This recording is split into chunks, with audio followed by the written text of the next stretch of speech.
Welcome back, ladies and gentlemen, to Global Trac Solutions channel on the forefront of a paradigm shift. Joining us, Chief Executive Officer David Flores. Welcome back, sir. Yeah, great to be back. Thank you so much, Kyle. Always a pleasure, man. So we got lots to get into today. I mean, we're kind of just going to talk about kind of the year-end recap, especially with your psychedelic spotlight, the media business that you guys have been operating there. I mean, give us some highlights here, man. Give us that timeline to where we sit today and just how it's been going.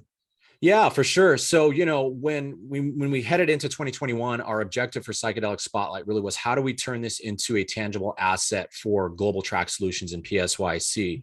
When I took over as CEO here of the company in July of 2020, I was handed Psychedelic Spotlight, which was a website that had a handful of articles and editorials on it. And so I was posed with the challenge of how do I take this and turn this into a tangible asset? And coming from the world of public relations and investor relations, media is what I know. So I said, first things first, I've got to build an audience for this.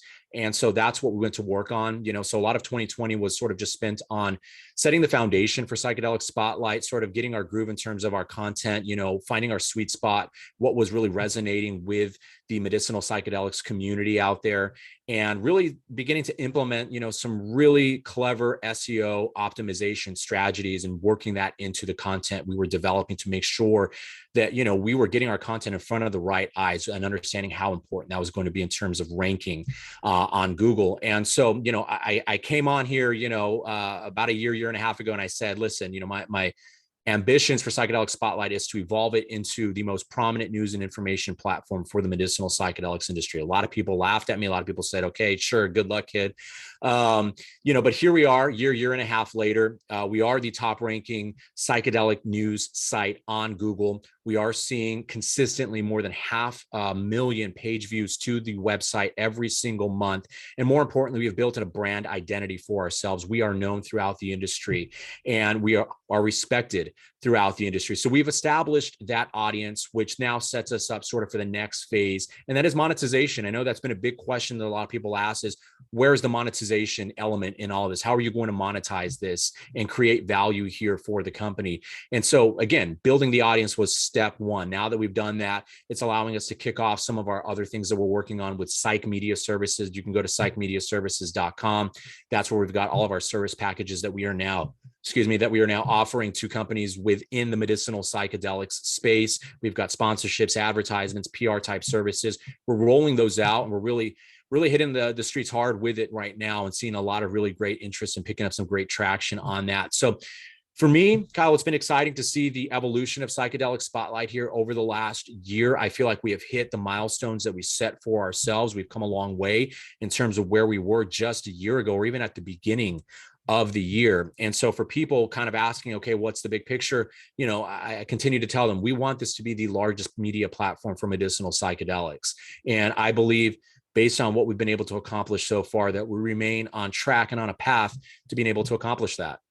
Lots of opportunity with that growth that's coming now. I noticed you did mention a few things kind of talking about getting into the monetization aspect of things, but as we kind of head into 2022, is there any strategic guidance that you could perhaps offer here that's not too outreaching? Because obviously guidance is kind of a scary thing to discuss, but is there anything specific for milestones you're looking into next year, or just any little tidbits you can add on top of that?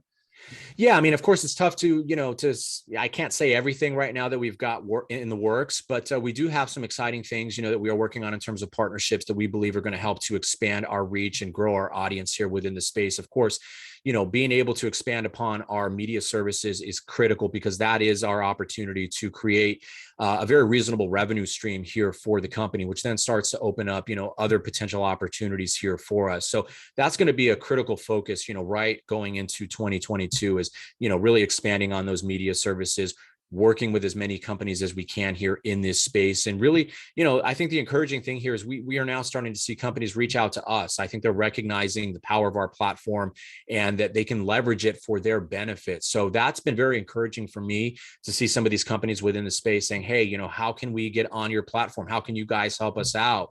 So that, to me, tells me that we've built and established an identity for ourselves, which is so incredibly valuable, at least in my opinion. On the public side of things, and with the public company, the next phase and the next focus for me is really to work on the corporate structure of things here. We announced earlier in the year that we are auditing our 2020 financials. That continues to move along. I expect to hopefully have a really good update on that here in the coming weeks. But, early on in the year, we positioned ourselves quite strategically and understanding that we're in this for the long run. We are in this industry here. We understand that this is a 2, 3, 4, 5 year plus play here for us. So we made some strategic investments, including an investment in the Conscious Fund, which has one of the more impressive portfolios of psychedelic companies. We also invested in a company called PsycheDev Inc., which is a digital mental health app. And on that, I'm not at liberty right now to provide a full update on that, but I will tell our shareholders out there that, do look for an update on that, the progress we've been making with PsycheDev here. The dynamic of that partnership has changed a little bit, and it's actually exciting, and it's actually to the benefit of what, for Global Trac Solutions. So really excited to announce that, because that is going to remain a very critical part of our business objective going into next year. But again, I just think the positioning and where we are right now, in my opinion, at least, is very opportunistic. That's great to hear. So just for a funner little bit of a comment here, do you want to expand briefly and kind of just talk about what you've seen being in the media in the psychedelic sector from where we were a year ago to where we sit today, and just, kind of indulge us a little bit here, because this is kind of an interesting, nuanced thing that's happening. Yeah, absolutely. I mean, I think, one of the things is that I've noticed, and we were talking a little bit about it, before we came on here, is, I think those within the investor community that probably got into this thing, a year and a half ago, seeing where everyone was talking about psychedelics, I think they kind of got hit with a dose of reality here in the last few months that, this industry still has a lot of growth left ahead of it. Now, it doesn't mean that there isn't potential here, because there absolutely is. Otherwise, I would not be working as hard as I am here in this space.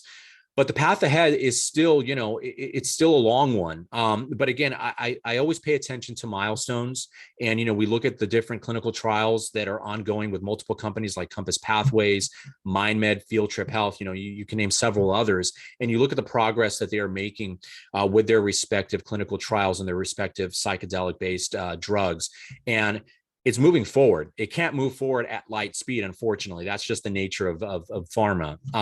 But it's moving forward, and it's going through the proper channels. So that to me tells me we are still moving in the right direction. But I think the one thing, that really struck me and that really stands out from this year was being at the Wonderland convention in Miami this past November, which was the Psychedelic Business Convention. And it was really one of the first in-person conferences that the industry has had, because I think a lot of people don't understand that this industry really started to pick up traction at the height of the pandemic last year. And so a lot of us, were unable to attend in-person conferences, and, we've been relegated to having to meet on Zoom and meet on, conference calls and things like that. So just being able to get everybody within the industry under one roof, I think that to me was really a message that, hey, this thing is legitimate. We are really on the verge of something special here. I still believe this is going to be a huge disruptor in terms of the world of mental health and mental well-being. So just getting everybody there, connecting with everybody, and just feeling the energy that was present, within that conference. It was just a reinforcement that, hey, this is coming together. This is happening for sure. So it's been an exciting year. And the way I see it, things are set up for an even bigger year going into 2022 for the industry itself. On that note, I couldn't agree more, but I really appreciate your time today, David. Yeah, thank you so much. I really appreciate it. And on that note, folks, if you ever have any questions, let us know what you think in that comment section below. And maybe down the road, we'll do an investor Q&A. But in light of that, stay cool, stay awesome, and we'll catch you in the next one.